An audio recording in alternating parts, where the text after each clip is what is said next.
Hey, thanks again for sending in questions related to our recent sermons.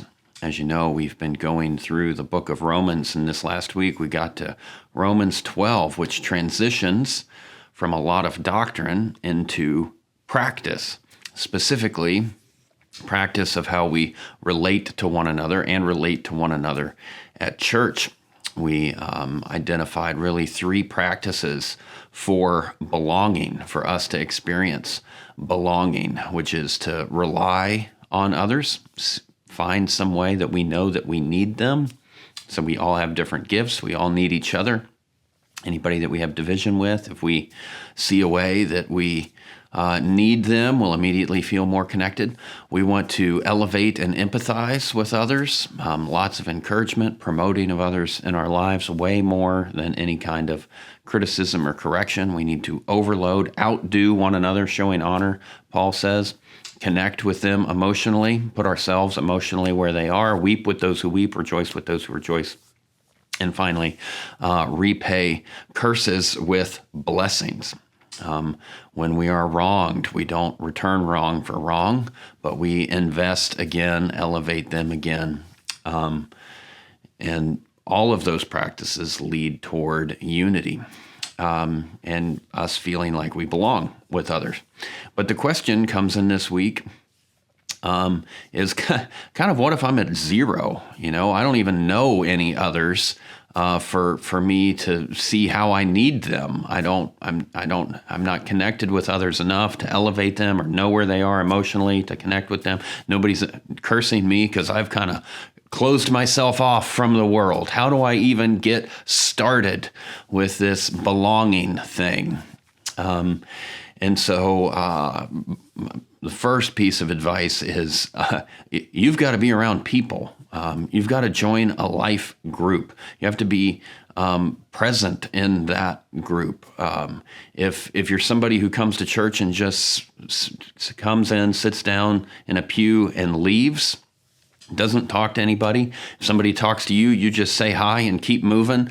Well, of course, you're not going to be connected to anybody. You've got to be in a group.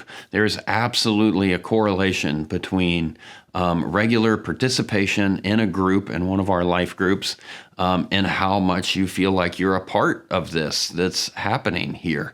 If you happen to be a viewer who is only online, I'm glad you find something encouraging with the content we put out. But if you're nearby to our church, come to church, get involved in one of our life groups. If you live far away from our church, get involved in a church there.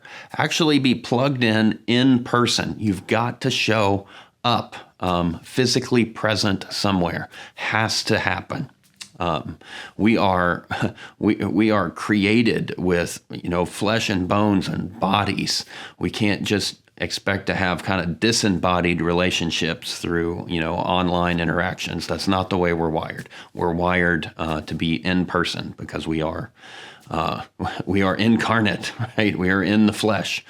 So that's step one.